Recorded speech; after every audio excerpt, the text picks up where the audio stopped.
श्री गणेशाय नमः। श्री हरि श्रीलिंग महापुराण 11वां अध्याय कलेशेश्वर के समीपस्थ लिंगों के महात्म्य का वर्णन। ईश्वर बोले, हे सुरेश्वरी, वाराणसी में उस लिंग के उत्तर में पश्चिम की ओर मुख वाला चित्रगुप्तेश्वर नामक लिंग स्थित है। यहाँ पर जो मनुष्य चित्रगुप्तेश्वर का दर्शन करता है उसे पुनः संसार को नहीं देखना पड़ता है।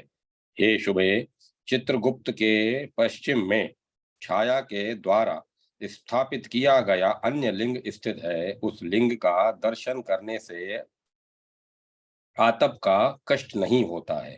हे यशस्विनी, वहीं पर पश्चिम में विनायक विद्यमान है।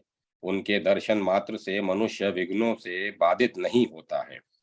उनके पूर्व में एक कुंड तथा पश्चिमाभिमुख लिंग स्थित है। हे देवी, हे प्रिय, वह स्वयं विरूपाक्ष नामक मुख्य लिंग है।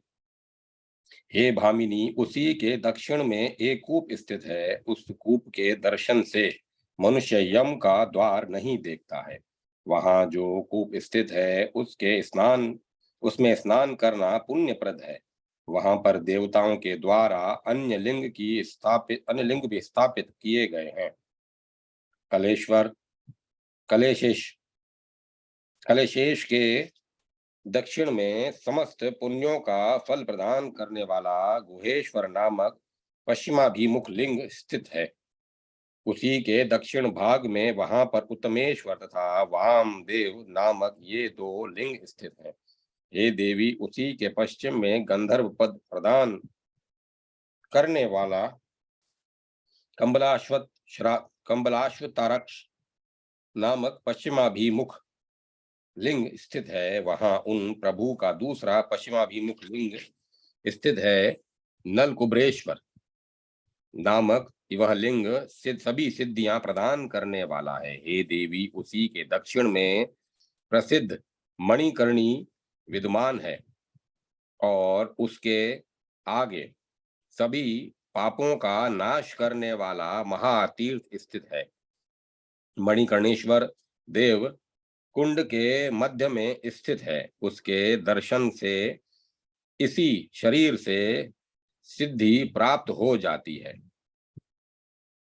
उसके उत्तर दिशा भाग में परिमेश्वर नामक पश्चिमाभिमुख लिंग स्थित है। उसके पूजन से मनुष्य जरा रहित हो जाता है। हे सुश्रोणी, उसी के समीप में धर्मराज के द्वारा स्थापित पश्चिमाभिमुख लिंग स्थित है। वह पापों का नाश करने वाला है। हे देवी, उसी के पश्चिम में निर्जरेश्वर नामक अन्य चतुर्मुख लिंग विद्यमान है। वह श्रेष्ठ लिंग व्याधियों का नाश करने वाला है। उसके नेतृत्व कोण में एक पूर्वाभिमुख लिंग स्थित है।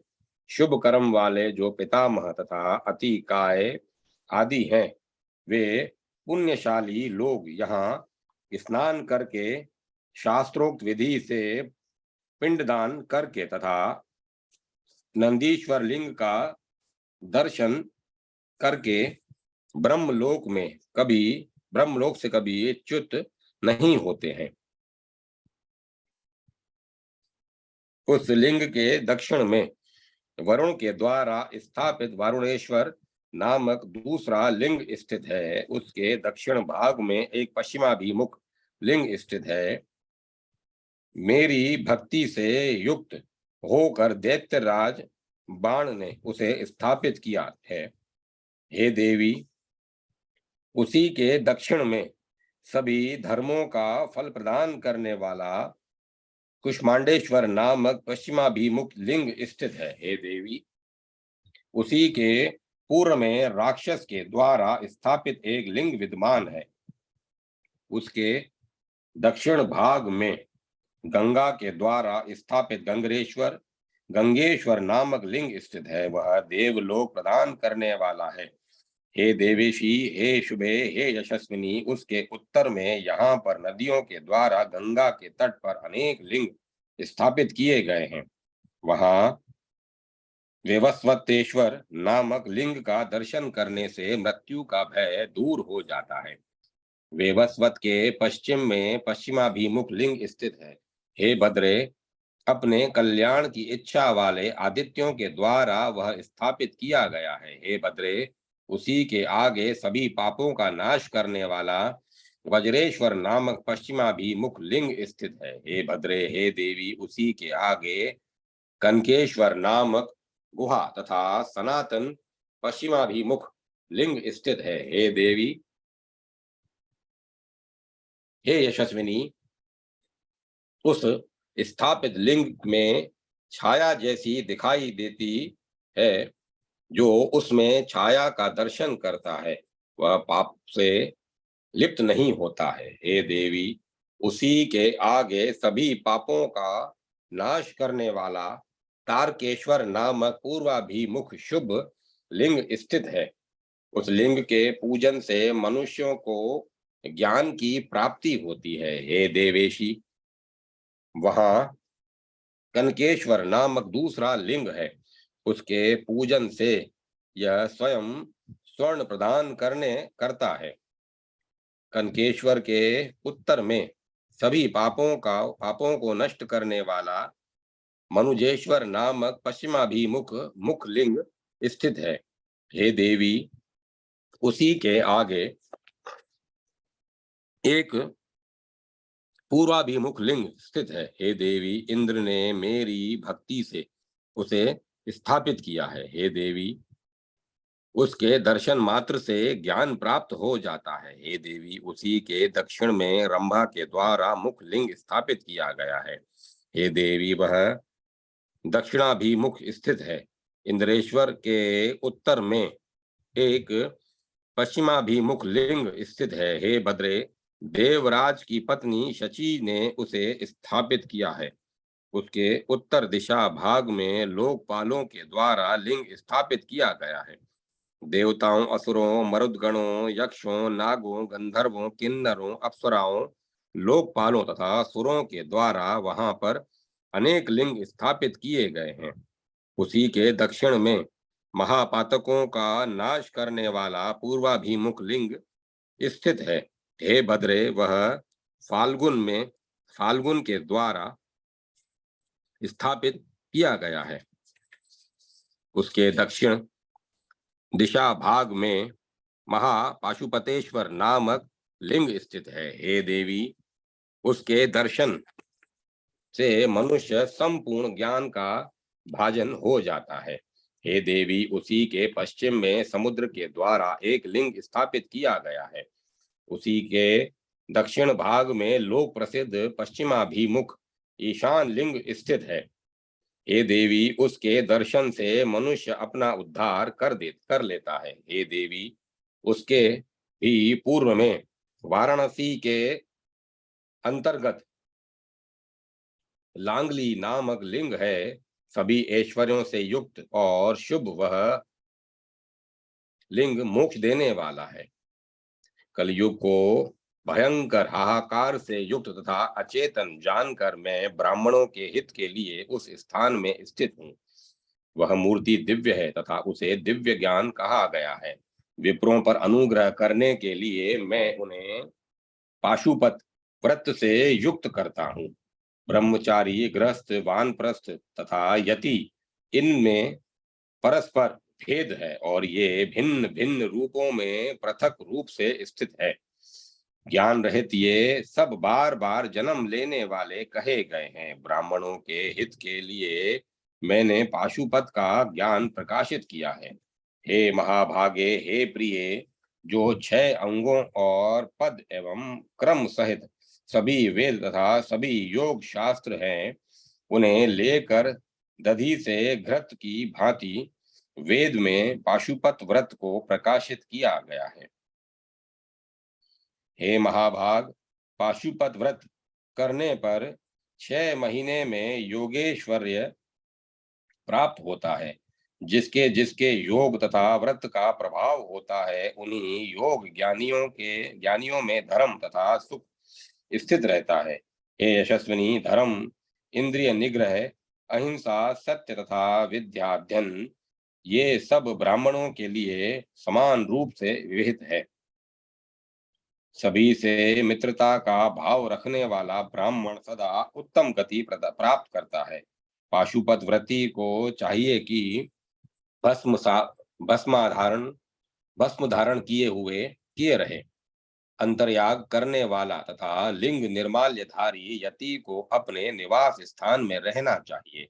शिव की भावना करके उन देवादिदेव की दक्षिणा मूर्ति में आस्था रखकर जप, गीत, हुंकार, स्तुति आदि कृत्यों से में सदा संलग्न रहना चाहिए। सहसा मल मूत्र का त्याग नहीं करना चाहिए। स्त्री तथा शूद्र से भाषण नहीं करना चाहिए और शूद्र के अन्न का सदा त्याग करना चाहिए। शूद्र के अन्न तथा रस से पुष्ट व्यक्ति की निष्कृति कैसे हो सकती है? ब्राह्मण का अन्न अमृत तथा क्षत्रिय का अन्न दुग्ध कहा गया है। वैश्य के अन्न को अन्न कहा गया है और शूद्र के अन्न को रुधिर कहा गया है।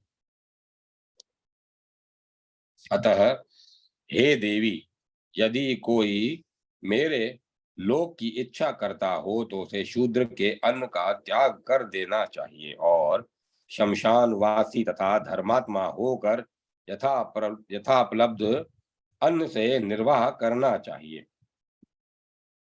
सर्वदा रुद्र का स्मरण करने वाला रुद्र का सायुज्य प्राप्त करता है और विशेष रूप से उस क्षेत्र में 6 महीनों में ही ज्ञान प्राप्त करता है।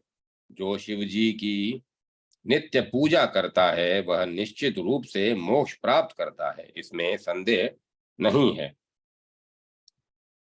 सिद्ध लिंगों की पूजा करने वाला राग द्वेष से मुक्त होते हैं।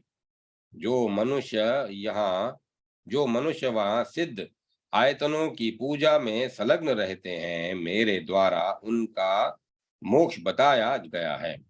हे महाव्रते, मैं 22वें चतुर्युगी में वाराणसी में नकुलेश नाम से उस स्थान में स्थित रहूंगा। देवता लोग कलयुग में उस लिंग में आविर्भूत मेरा दर्शन करेंगे। हे देवेशी,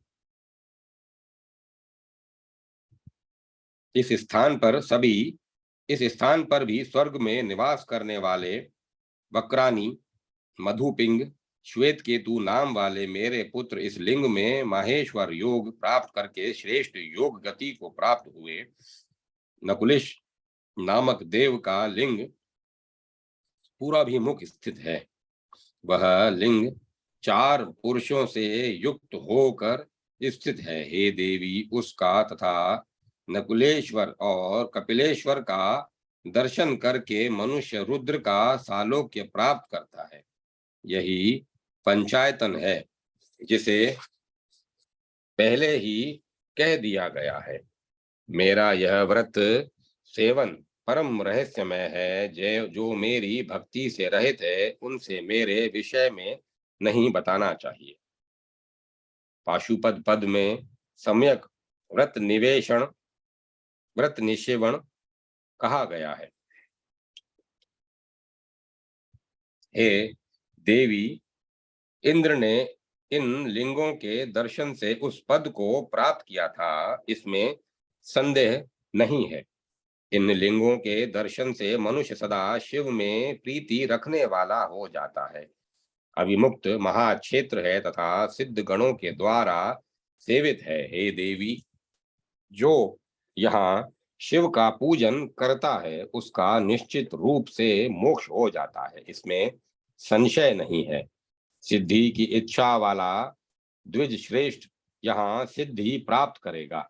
मेरा व्रत करने वाला धर्मनिष्ठ महात्माओं तथा द्विजों को यहाँ दिया हुआ दान सदा अक्षय होगा। हे यशस्विनी, जो व्यक्ति मेरे प्रति परायण होकर यहाँ एक दिन उपवास करता है वह 100 वर्ष में के उपवास का फल प्राप्त करता है।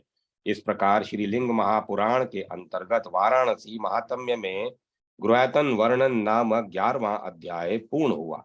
12वां अध्याय अभिमुक्त तथा उसके समीपस्थ लिंगों का महात्म्य वर्णन। ईश्वर बोले, हे सुरेश्वरी, अब मैं वाराणसी में स्थित अन्य आयतन का वर्णन करूंगा जो देव देव का रुचिर अभिष्ट स्थान है। हे देवी, पूर्व काल में अंतरिक्ष में स्थित राक्षसों के द्वारा चंद्रशेखर शिव का वह लिंग शीघ्रता पूर्वक लाया गया। जब वे राक्षस उस स्थान में आए तब शिवजी ने सोचा कि अब मेरे अभिमुक्त में मोक्ष संभव नहीं है, तो फिर यह कैसे होगा। जब वे देवेश प्रभु इस बात को सोच रहे थे, उसी समय उस स्थान में कुकुट का शब्द होने लगा। हे देवी, उस शब्द को सुनकर संतप्त मन वाले वे राक्षस डर कर लिंग को छोड़कर प्रभात वेला में चले गए। हे देवी, राक्षसों के चले जाने पर लिंग वहीं पर स्थित हो गया। उस सुंदर तथा शुभ्र स्थान में स्वयं देव देव प्रभु विराजमान हो गए। उसके मध्य में वे अभिमुक्त रूप में स्थित हुए, इसीलिए उसे अभिमुक्त कहा गया है। अभिमुक्त में देवताओं के द्वारा शिव का नाम पुण्यतम अक्षरों से युक्त कहा गया है। स्थावर जगमों में जो प्राणी वहां पंचत्व को प्राप्त होते हैं, उनके लिए यह मोक्षप्रद है। हे देवेशी, उस स्थान उस स्थान में कुकुट सदा रहते हैं। अपने कल्याण की कामना करने वाले लोगों के द्वारा पूजित होते हुए वे कुकुट आज भी वहां देखे जाते हैं।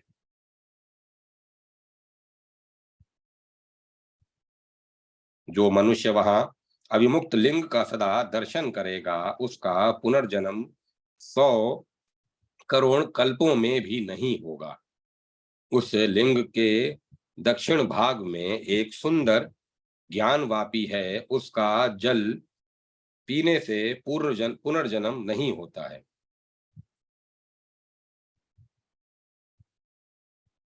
हे यशस्विनी, उस जल के पान से ही पुरुष के हृदय में 3 लिंग उत्पन्न होते हैं। हे महादेवी, इस रहस्य को जिस किसी को भी नहीं बताना चाहिए। देव देव की आज्ञा से पश्चिम तट पर आकर वहां विद्वान दंडपाणी उस जल की सदा रक्षा करते हैं। पूर्व में तारक देव सदा जल की रक्षा करते हैं। उत्तर में नंदीश तथा दक्षिण में महाकाल मेरे भक्तों के लिए प्रिय उस जल की नित्य रक्षा करते हैं। विष्णु बोले, हे देवी, वह श्रेष्ठ तथा शुभ जलमयी मूर्ति मेरी ही है। हे देवी, वह दुर्लभ मूर्ति पापात्मा मनुष्यों के द्वारा अप्राप्य है। जिन्होंने उस जल का पान किया है कर लिया, वे मनुष्य धन्य हैं और उनमें तारक ज्ञान उत्पन्न हो जाता है। उसमें संशय नहीं है इसमें संशय नहीं है।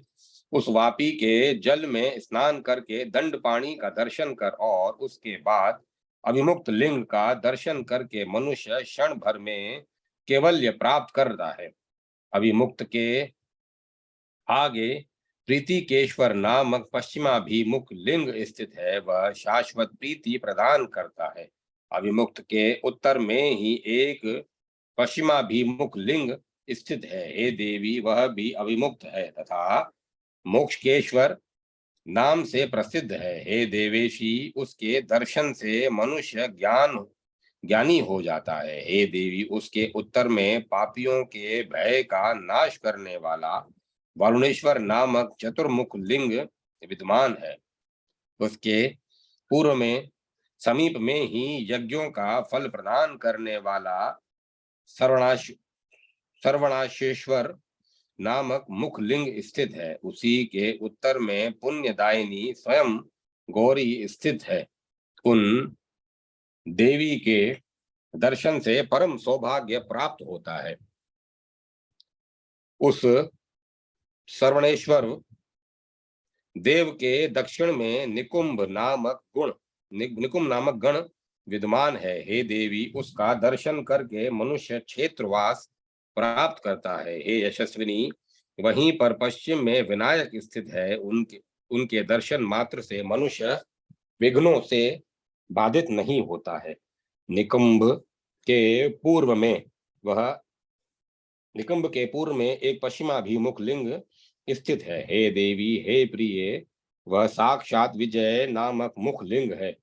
वहीं पर दक्षिण में शुक्रेश्वर नामक मुख लिंग बताया गया है। हे भद्रे, शुक्राचार्य ने उसे पूर्व काल में स्थापित किया था। हे भद्रे, वह पूर्वाभिमुख है तथा शिवलोक प्रदान करने वाला है। हे देवी, उसी के उत्तर में पश्चिम की ओर मुख वाला एक मुखलिंग स्थित है।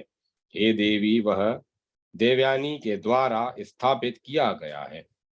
हे भद्रे, उसी के आगे पश्चिमाभिमुख लिंग स्थित है। हे भद्रे, देवताओं के आचार्य बृहस्पति के पुत्र कच्छ के द्वारा वह स्थापित किया गया है। हे सुवर्ते, उसी के समीप में एक कूप स्थित है। हे देवी, उसमें स्नान करने से मनुष्य सभी यज्ञों का फल प्राप्त करता है। उसी के पश्चिम भाग में देव शिव तथा देवी पार्वती स्थित है। जो बुरा कर्म करने वाले मनुष्य हैं, उन सब को भी वे भक्ति देने वाले हैं। शुक्रेश्वर के पूर्व में सभी प्राणियों को मोक्ष देने वाला अनरकेश्वर नामक पश्चिमाभिमुख लिंग स्थित है। उसी के पूर्व भाग में गणों से घिरा हुआ गणेश्वर नामक प्रसिद्ध लिंग विद्यमान है। वह सभी को हर्ष प्रदान करने वाला है। इस प्रकार श्री लिंग महापुराण के अंतर्गत वाराणसी महात्म्य में गुहायतन वर्णन नामक गुहातन नाम वर्णन यतन गुहायतन वर्णन नामक 12वां अध्याय पूर्ण हुआ। 13वां अध्याय भगवान श्री राम, दत्तात्रेय, हरिकेश, प्रियव्रत तथा ब्रह्मा जी द्वारा स्थापित लिंगों का वर्णन। ईश्वर बोले, अब मैं वाराणसी में स्थित अन्य लिंगों का वर्णन करूंगा। लंका से लौटकर श्री रामचंद्र जी ने एक लिंग स्थापित किया है। उसके दक्षिण भाग में सभी पापों का नाश करने वाला त्रिपुरांतकर नामक पूर्वाभिमुख लिंग स्थित है। उसी के दक्षिण में महर्षि दत्तात्रेय द्वारा स्थापित लिंग है। हे देवी, उस लिंग के दर्शन मात्र से ज्ञान उत्पन्न होता है। उसके पश्चिम दिशा भाग में हरिकेशेश्वर नामक शुभ लिंग है। हे देवी, हे सुवर्ते, हरिकेश ने वहां पर मेरी आराधना की थी। हरिकेशेश्वर लिंग सभी पापों का नाश करने वाला है। उसके पश्चिम दिशा भाग में गोकर्ण नामक प्रसिद्ध तीर्थ विद्यमान है। हे वरारोहे, हे देवी, वहां स्नान किया हुआ मनुष्य चंद्रमा की भांति सुशोभित होता है। स्वे सुवर्ते, काशीपुरी में उत्तर की ओर सभी सिद्धों को अनंत फल देने वाला पश्चिमाभिमुख लिंग स्थित है। उस देव के आगे देव विश्रुत तड़ाग विद्यमान है। हे वरारोहे, हे देवी, वहां स्नान किया हुआ मनुष्य चंद्रमा की भांति प्रकाशमान हो जाता है। हे भद्रे, उसी के पश्चिम तट पर मेरी भक्ति से युक्त देवता के द्वारा स्थापित पूर्वाभिमुख लिंग स्थित है। हे देवी, हे भामिनी, उसी के आगे एक कुंड स्थित है। हे वरारोहे, उसमें स्नान करने वाला देवलोक प्राप्त करता है। देवेश्वर के उत्तर में पूर्व काल में पिशाचों के द्वारा स्थापित पिशाचेश्वर नामक लिंग है। वह सभी प्राणियों को मोक्ष प्रदान करने वाला है। हे देवी, ध्रुवेश के आगे पश्चिमाभिमुख मुख लिंग स्थित है। हे भामिनी, वह लिंग कुंड के तट पर विद्यमान है। सभी प्रकार का सुख प्रदान करने वाला उस लिंग को वेदनाथ नाम वाला जानना चाहिए। उसी के नेतृत्व कोण में पूर्व काल में मनु के द्वारा स्थापित पूर्वाभिमुख लिंग है। वह लिंग कुंड के दक्षिण में स्थित है। हे सुश्रोणी, उसके दर्शन से सभी पापों का नाश हो जाता है। वेदनाथ के पूर्व में देवताओं को वर प्रदान करने वाला मुचुकुंदेश्वर नामक पूर्वाभिमुख लिंग स्थित है। हे देवी, वह लिंग राजा प्रियव्रत के सभी यज्ञों का फल प्रदान करने वाला है। हे देवी, उसी के दक्षिण में समस्त पापों का नाश करने वाला गौतमेश नामक पूर्वाभिमुख लिंग स्थित है। हे देवेशी, उसके दर्शन से मनुष्य साम वेद का फल प्राप्त करता है। हे देवी, उसी के दक्षिण में विभांडेश्वर नामक लिंग स्थित है।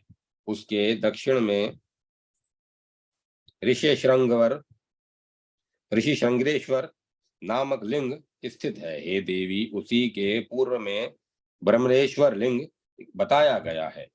ब्रह्मेश्वर के कोण में पिशाचेश्वर नामक लिंग है। हे देवी, पर्जनेश्वर नाम से प्रसिद्ध लिंग पश्चिमाभिमुख स्थित है। पर्जनेश्वर नामक लिंग भोग तथा मोक्ष प्रदान करने वाला है। पर्जनेश्वर के पूर्व में नहुषेश्वर नामक लिंग है। नहुषेश्वर के पूर्व में देव देवी स्थित है। विशालाक्षी नाम से विख्यात वे सभी भक्तों को फल प्रदान करने वाली है।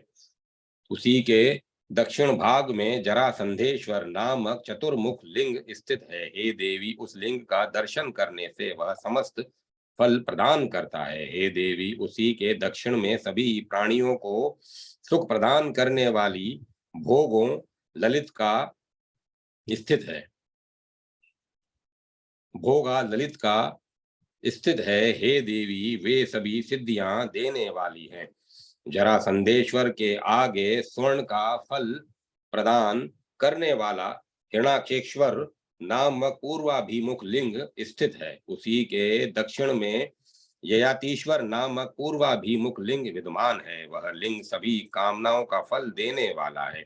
उसी के पश्चिम भाग में ब्रह्मोश के समीप पश्चिम की ओर मुख वाला एक लिंग स्थित है। उस लिंग का दर्शन करके मनुष्य वेदों का फल प्राप्त करता है।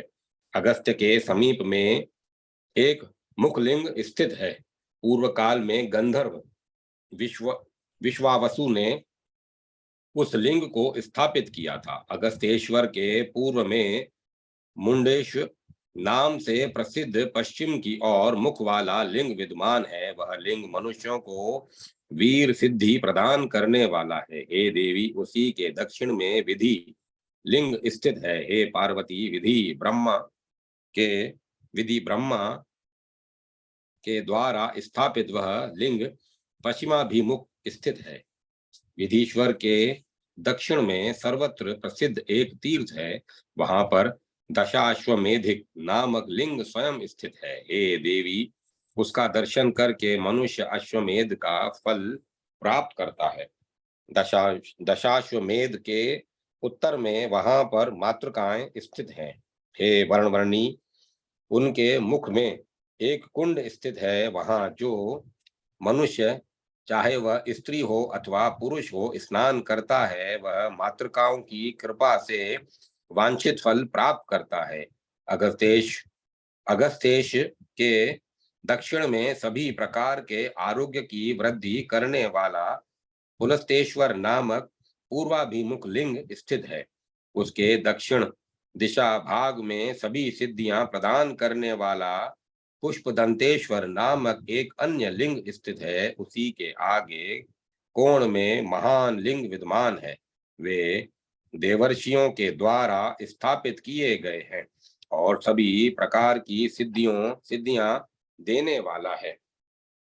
उसी के पूर्व दिशा भाग में महान आश्चर्यजनक लिंग विद्यमान है। सिद्धेश्वर नामक पूर्वाभिमुख स्थित वह लिंग पंचोपचार पूजा के द्वारा स्वप्न सिद्धि प्रदान करता है।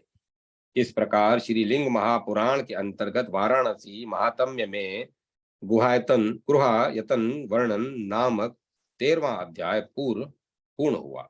14वां अध्याय हरिश्चंद्रेश्वर, नेत्रेश्वर, अम्बरीश्वर, शंकुकर्णेश्वर, कपर्दीश्वर, अंगारेश्वर तथा छगालेश्वर आदि लिंगों की महिमा का वर्णन। ईश्वर बोले, अब मैं हरिश्चंद्रेश्वर नामक अन्य शुभ लिंग का वर्णन करूंगा, जहां पर महाबली हरिश्चंद्र सिद्ध महात्मा हुए थे। हे देवी, उसका दर्शन करके मनुष्य रुद्र का पद प्राप्त करता है। वह पूर्वाभिमुख लिंग स्वर्ग लोक प्रदान करने वाला है। हे देवी, हरिश्चंद्रेश्वर के पश्चिम में दूसरा पूर्वाभिमुख एक लिंग स्थित है। हे देवी, वह नेत्रेश्वर नाम से प्रसिद्ध है। हे देवी, उसके दर्शन से मनुष्य केवल ज्ञान प्राप्त करता है। उसी के दक्षिण में आंगिरेशेष नाम से प्रसिद्ध पूर्वाभिमुख लिंग स्थित है। वह वैराग्य सुख प्रदान करने वाला है। हे देवी, उसी के दक्षिण में अत्युत्तम क्षेमेश्वर लिंग विद्यमान है। उसके दक्षिण दिशा भाग में केदार नामक प्रसिद्ध लिंग है। हे देवी, उसका दर्शन करके मनुष्य रुद्र का अनुचर हो जाता है। केदार के ही दक्षिण में देवलोक प्रदान करने वाला नीलकंठ नामक पूर्वाभिमुख लिंग स्थित है। उसी के वाव्य कोण में अम्बरेशेश्वर अम्बरेशेश्वर नामक शुभ लिंग स्थित है। उसके दक्षिण दिशा भाग में कालंजर नामक दक्षिणाभिमुख लिंग स्थित है। वहां वह सभी पापों का नाश करने वाला है। उसी के दक्षिण भाग में लोलार्क नामक सूर्य देव विद्यमान है। उसके दर्शन मात्र से मनुष्य सूर्य लोक प्राप्त करता है। लोलार्क के पश्चिम भाग में तथा क्षेत्र के दक्षिण में कूट पर मनुष्यों के हित के लिए दुर्गा देवी स्थित हैं। हे देवी, दुर्गा के पश्चिम में पूर्वाभिमुख लिंग स्थित है। हे देवी, वह लिंग महात्मा असित के द्वारा भक्ति पूर्वक स्थापित किया गया है। शुष्क नदी के नाम से शुष्केश्वर लिंग भी बताया गया है।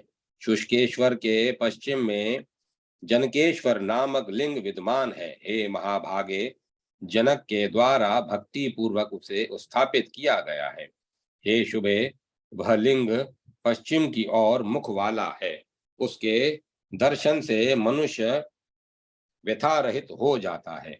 हे यशस्विनी, उसी के उत्तर भाग में समीप के में वहीं पर शंकुकर्णेश्वर नामक लिंग स्थित है। उसके दर्शन मात्र से मनुष्यों के व्रत की सिद्धि हो जाती है।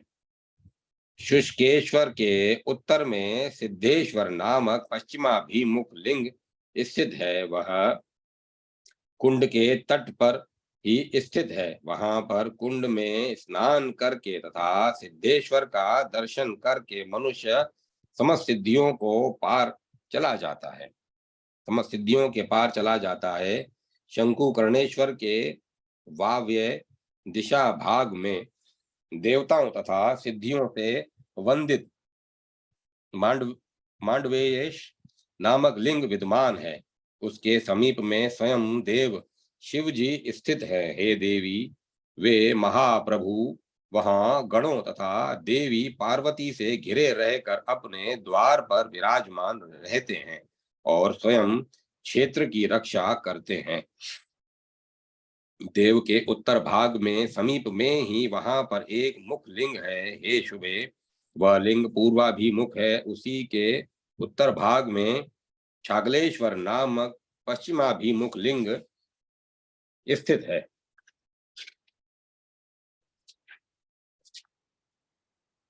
वह सभी सिद्धियां देने वाला है। हे देवी, उसी के पश्चिम में अन्य आयतन स्थित है। हे यशस्विनी, कपर्देश्वर नामक वह उत्तम आयतन लिंग सब कुछ प्रदान करने वाला है। हे सुश्रोणी, उसके पूर्व में सभी पापों का नाश करने वाला हरितेश्वर नामक पूर्वाभिमुख लिंग स्थित है। उसके दक्षिण में कात्यायेश्वर ने काया कात्यायनेश्वर नामक लिंग स्थित है। उसके दर्शन से मनुष्य समस्त यज्ञों का फल प्राप्त करता है। उसी के पास में अंगरेश्वर नामक अन्य लिंग विद्यमान है और वहीं पर अंगरेश्वर नामक तड़ाग भी स्थित है। उसके दक्षिण दिशा भाग में समीप में ही सभी यात्राओं का फल प्रदान करने वाला मुकरेश्वर नामक लिंग स्थित है। पश्चिमाभिमुख वह लिंग कुंड के सामने स्थित है। उस कुंड के पास में छागलेश्वर नामक लिंग विद्यमान है। उसके दर्शन मात्र से योगेश्वर्य प्राप्त होता है। वहां पर अन्य सैकड़ों हजारों लिंग स्थित हैं। बहुत से होने के कारण नाम लेकर मैंने उन्हें नहीं बताया। पृथ्वी पर इस स्थान में 7 करोड़ लिंग हैं। उनके दर्शन मात्र से क्षण भर में ज्ञान उत्पन्न हो जाता है। हे वरानने, मैंने संक्षेप में आपको बताया है। 100 करोड़ वर्षों में भी विस्तार पूर्वक वर्णन नहीं किया जा सकता है। मैंने आपसे इन सिद्ध लिंगों, कूपों, पवित्र हृदों, वापियों, नदियों तथा कुंडों का वर्णन कर दिया। जो एकाग्रचित्त होकर इन कुंड आदि में स्नान करता है तथा लिंगों का स्पर्श करता है, वह संसार में पुनः प्रवेश नहीं करता है। हे शुभे, पृथ्वी पर तथा अंतरिक्ष में जो तीर्थ हैं, उनमें जो श्रेष्ठ हैं, उनका वर्णन मैंने कर दिया। हे वरारोहे, मैंने पापों का नाश करने वाली तीर्थ यात्रा को भी बता दिया। हे देवी, जिसने इसे कर लिया वह अवश्य ही मुक्ति का भागी होता है। इस प्रकार श्रीलिंग महापुराण के अंतर्गत वाराणसी महात्म्य में गुरुआयतन वर्णन नामक 14वां अध्याय पूर्ण हुआ। 15वां अध्याय चतुर्दर्शयातन, अष्टयातन तथा पंचयातन यात्रा का वर्णन। ईश्वर बोले, हे वरानने, अब मैं अन्य महाभाग्यप्रद लिंगों का वर्णन करूंगा। चतुर्दशयतन, अष्टयतन, पंचयतन, ललिता, विनायक तथा जो 9 दुर्गा हैं, उन सब को मैं बता चुका हूँ। हे वरानने, इस यात्रा को करना चाहिए और इस बताए गए रहस्य को जिस किसी से प्रकाशित नहीं करना चाहिए। सर्वप्रथम शैलेश का दर्शन करके तथा वर्णा नदी में स्नान करके पुनः संगम में स्नान कर तथा संगमेश्वर का दर्शन करके इसके बाद स्वर्लिन में स्नान करके तथा स्वर्लिनेश्वर का दर्शन करके पुनः मंदाकिनी में स्नान करके तथा मध्यमेश्वर का दर्शन करके पुनः हिरण्यगर्भ में स्नान करके तथा ईश्वर का दर्शन करके इसके बाद मणिकर्णी में स्नान करके तथा भगवान ईशान का दर्शन करके पुनः वहां पर उस कूप में स्नान करके तथा गोपरेश्वरेश्वर का दर्शन करके पुनः कपिलाहृद में स्नान करके तथा वृषभ ध्वज का दर्शन करके उपशांत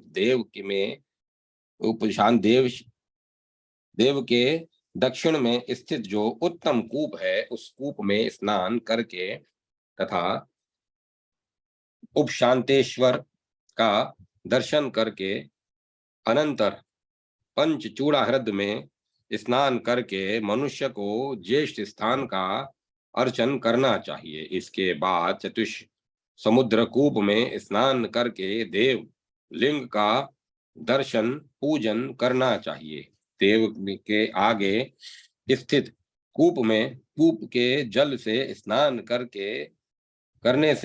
करने के बाद देवेश शुद्धेश्वर का अर्चन करना चाहिए। इसके पश्चात दंड खात में स्नान करके मनुष्य को व्यादेश का पूजन करना चाहिए। पुनः शोणकेश्वर कुंड में स्नान करके उस लिंग का अर्चन करना चाहिए। हे यशस्विनी, जम्बुकेश्वर नामक लिंग का दर्शन करके मनुष्य दुख सामक सागर रूपी संसार में पुनः जन्म नहीं लेता है। हे देवेशी, हे शुभे, प्रतिपदा से आरंभ करके कृष्ण चतुर्दशी तक क्रम से इस महान चतुर्दश दशायतन को संपन्न करना चाहिए। अब मैं उत्तम अष्टायतन को बताऊंगा।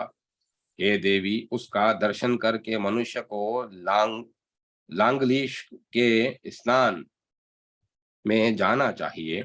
हे देवी, उसका दर्शन करने के बाद आषाढ़ीश का अर्चन करना चाहिए। हे देवी, आषाढ़ीश का दर्शन करने के बाद भारभूतेश्वर के पास जाना चाहिए। उसका दर्शन करके त्रिपुरांतक देव के पास जाना चाहिए। हे देवी, उसका दर्शन करके नकुलिश के पास जाना चाहिए। इसके बाद नकुलिश के दक्षिण में स्थित त्र्यंबक के पास जाना चाहिए। हे देवी, इस प्रकार मैंने आपको अष्टायतन के विषय में बता दिया। जो मनुष्य इस अष्टायतन का दर्शन पूजन करेगा, वे इस क्षेत्र के बाहर मरने पर भी रुद्रलोक के भाजन होंगे। ईश्वर बोले, हे देवी, मैं पहले ही उत्तम पंचायतन का वर्णन कर चुका हूं। अब पंचायतन में निवास करना मुझे उत्तम पंचायतन में निवास करना मुझे अच्छा लगता है। हे देवी, हे प्रिय, वाराणसी में इसके उत्तर दिशा में और मेरे उत्तर में इस स्थान पर भस्म धारण करके दृढ़ व्रत में स्थित होकर विप्र लोग सदा एकांत वास करते हैं। कुछ लोग उसे उनका उत्तम स्थान बताते हैं। वह मूर्ति दिव्य तथा श्रेष्ठ है। मैं सदा उस ओमकारेश्वर में स्थित हूँ। उत्पत्ति तथा स्थिति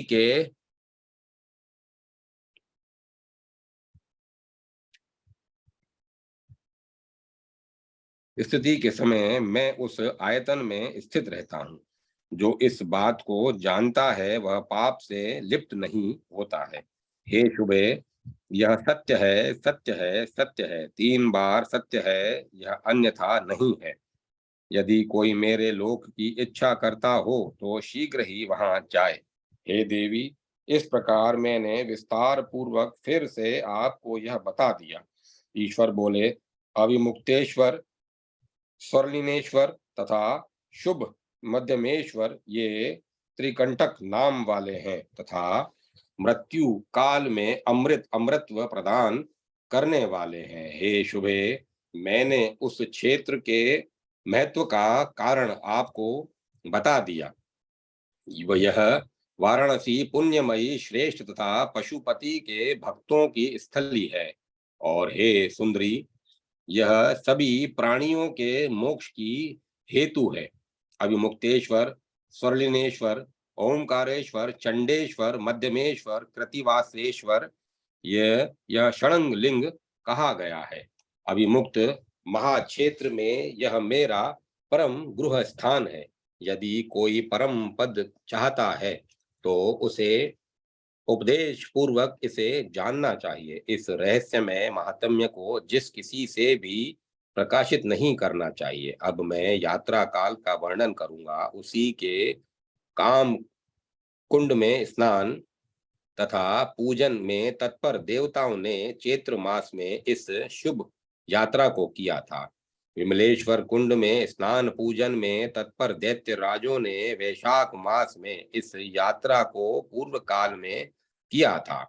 रुद्रवास कुंड में रुद्रवास कुंड के स्नान पूजन में तत्पर सिद्धों ने ज्येष्ठ मास में पूर्व काल में इस यात्रा को किया था।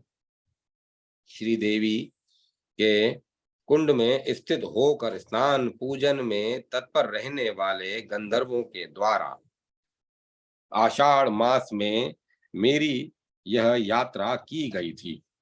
लक्ष्मी कुंड में स्थित होकर स्नान पूजन में तत्पर विद्याधरों ने श्रावण महीने में इस यात्रा को किया था। कपिला ह्रद में स्थित होकर स्नान पूजन में तत्पर पितरों ने अश्वनी मास में इस यात्रा को किया था। मार्कंडेय ह्रद में स्थित होकर स्नान पूजन में तत्पर ऋषियों ने कार्तिक मास में यह यात्रा की थी। कपाल मोचन में स्थित होकर स्नान पूजन में तत्पर विद्याधरों ने मार्गशीर्ष मास में यह यात्रा की थी। गृहकों ने समाहित होकर पौष मास में यह यात्रा की थी। पिशाचों ने समाहित होकर माघ मास में इस यात्रा को किया था। दंड धन धंधेश्वर कुंड में स्थित होकर स्नान पूजन में तत्पर यक्षों ने भी समाहित होकर माघ मास में यह यात्रा की थी। कोटि तीर्थ में स्थित होकर स्नान पूजन में तत्पर पिशाचों ने समाहित होकर फाल्गुन मास में इस यात्रा को किया था। गोकर्ण कुंड में स्थित होकर स्नान पूजन में तत्पर पिशाचों ने समाहित होकर फाल्गुन मास की चतुर्दशी तिथि को यह यात्रा की थी। इसीलिए हे देवी, यह प्रसिद्ध पिशाची नाम वाली कही जाती है। अब मैं यात्रा में श्रेष्ठ निष्कृति के विषय में बताऊंगा। हे देवी, यात्रा में मिष्ठान से युक्त उद्कुंभों का दान करना चाहिए। उससे पूर्व कथित समस्त फल प्राप्त होता है। हे वरानने, मैं यात्रा के लिए तिथि को बताऊंगा। शुक्ल पक्ष की तृतीया तिथि में आपकी यात्रा महाफल प्रदान करती है। हे वरानने, जहाँ गौरी का दर्शन होता है उस यात्रा को सुनो। हे यशस्विनी, स्नान करके गोप्रेक्षा में जाना चाहिए और दिन में प्रयत्न पूर्वक कालिका देवी की पूजा करनी चाहिए। इसके बाद ज्येष्ठ स्थान में प्रयत्न पूर्वक गौरी की पूजा करनी चाहिए। पुनः उस स्थान में अभिमुक्त के उत्तर में जाना चाहिए और वहां सदा भक्ति पूर्वक देवी गौरी की पूजा करनी चाहिए। श्रेष्ठ तथा शुभ अन्य संवर्त ललिता भी बताई गई है। समस्त कामनाओं का फल देने वाली उन देवी का भी दर्शन करना चाहिए। यदि मनुष्य उनका ध्यान करता है तो वह सभी वांछित फल प्रदान करता है। तब वह सभी वांछित फल प्राप्त करता है। तत्पश्चात शुद्ध व्रत वाले शिव भक्त विप्रों को अपने सामर्थ्य के अनुसार प्राप्त पर्याप्त दक्षिणा तथा वस्त्र के साथ भोजन कराना चाहिए। हे देवी, जो समाहित चित्त होकर पंच गौरी का दर्शन पूजन करके गौरी को उद्देश्य कर ब्राह्मणों को समस्त रस तथा गंध समर्पित करता है, वह सौभाग्य युक्त उत्तम कल्याण की प्राप्ति करता है। अब मैं इस क्षेत्र के विघ्नदायक विनायकों का वर्णन करूंगा। हे देवी, सर्वप्रथम ठुंडी विनायक का दर्शन करके कौण विनायक, देवी विनायक, गोप्रेष्य में प्रसिद्ध हस्ती विनायक तथा अन्य चौथे सिंदूर नाम से विख्यात विनायक का दर्शन करना चाहिए। इस प्रकार ये 5 विनायक हैं। अन्य इन्हें उद्देश्य करके ब्राह्मणों को मोदक प्रदान करना चाहिए। इस धर्म कृत्य के द्वारा मनुष्य सिद्धि से युक्त हो जाता है। इसके बाद में क्षेत्र की रक्षा करने वाली चंडिकाओं का वर्णन करूंगा। दक्षिण में दुर्गा, नेतृत्व कोण में उत्तरेश्वरी, पश्चिम में अंग्रेशी, वाव्य कोण में भद्रकालिका, उत्तर में भीष्मचंडी तथा उसके अनंतर महामुंडा रक्षा करती हैं। उधर्वकेशी तथा शांकरी सब ओर से रक्षा करने वाली कही गई है। उधर्वकेशी अग्नि कोण में तथा चित्रघंटा मध्य में रक्षा करती हैं।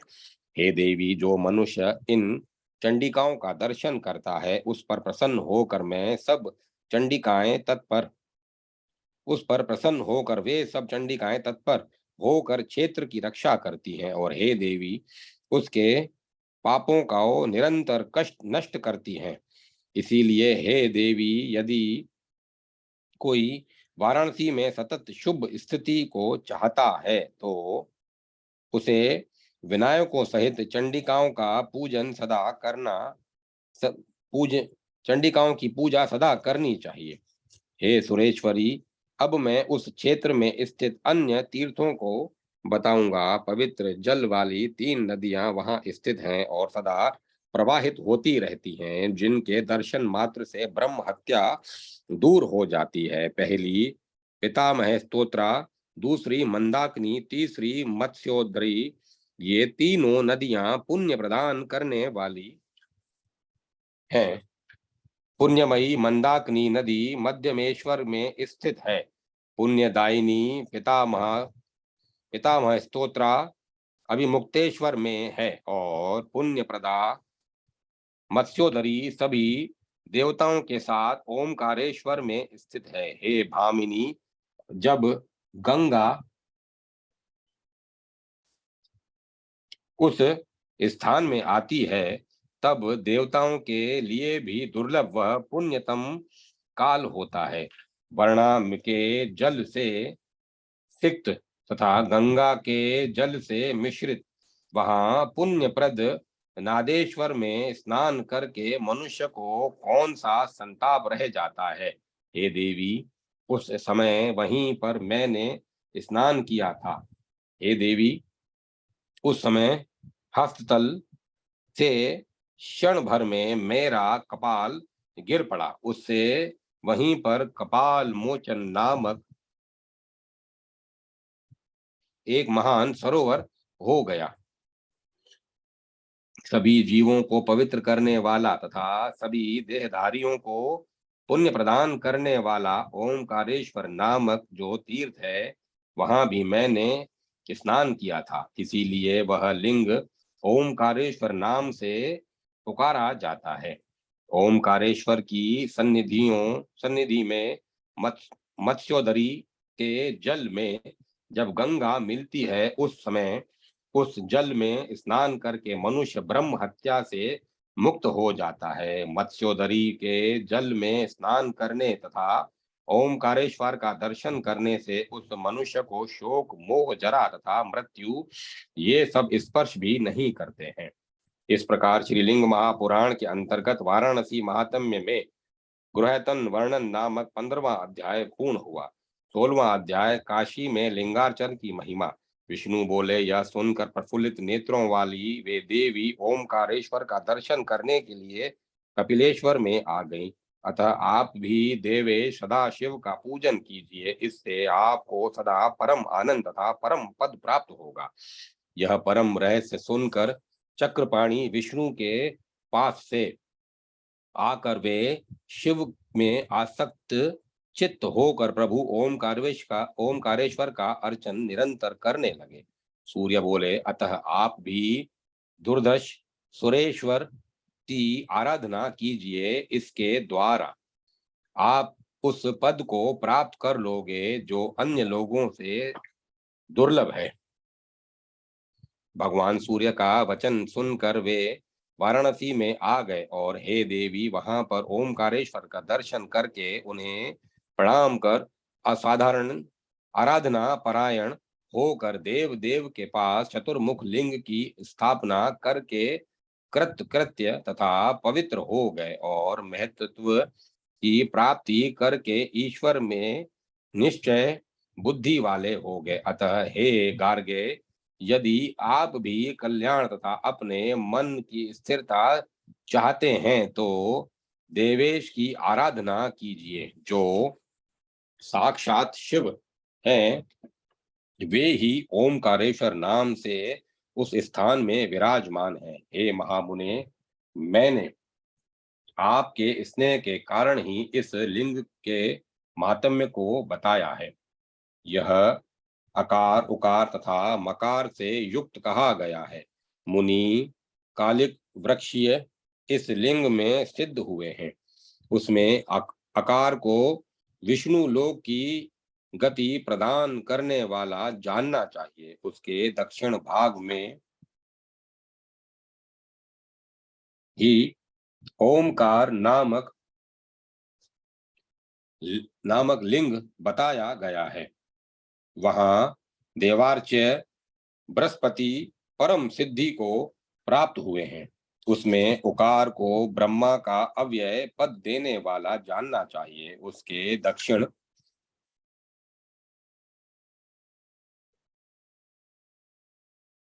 उसके उत्तर दिशा में विष्णु संज्ञक मकार को जानना चाहिए। उस लिंग में महामुनि ऋषि कपिल सिद्ध हुए हैं। अतः हे गार्ग्य, यदि आप भी मन की शांति चाहते हैं तो व्रत में स्थित होकर लिंग की आराधना के लिए प्रयत्न कीजिए। अन्यन्य चित्त वाला, मोह रहित तथा अहंकार शून्य होकर उसकी उपासना करने पर पाशुपति विद्या प्राप्त करके आप शाश्वत पद प्राप्त कर लेंगे। यह वचन सुनकर याज्ञवल्क्य की मंत्र संहिताओं की स्तुति करके वे वाराणसी में आकर उत्तम पंचायतन की आराधना करने लगे। उस स्थान में सबके द्वारा आराधित होने वाले देवे सदा स्थित रहते हैं।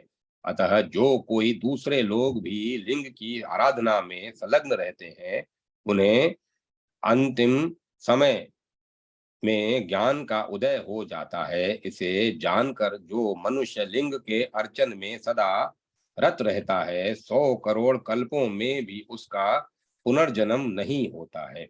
अतः विद्युत संपात के समान चंचल, अस्थिर, दुर्लभ मानव शरीर प्रदान प्राप्त करके शिव विधान के अनुसार प्रयत्न पूर्वक लिंग का अर्चन करना चाहिए। जो विप्र लिंग का अर्चन करता है वह अपना उद्धार कर लेता है, और जो लिंग का अर्चन नहीं करता है वह अपने को विनष्ट कर लेता है। इस प्रकार श्रीलिंग महापुराण के अंतर्गत वाराणसी महात्म्य के गुह्यतन वर्णन नामक 16वां अध्याय पूर्ण हुआ। श्रीलिंग महापुराण परिशिष्ट पूर्ण हुआ। श्रीलिंग महापुराण आज उनकी पूर्णाहुति हो गई। सबको बधाई हो। प्रभु कृपा से इस लिंग का वाचन और श्रवण अच्छे से हुआ। हरि ओम तत्सत।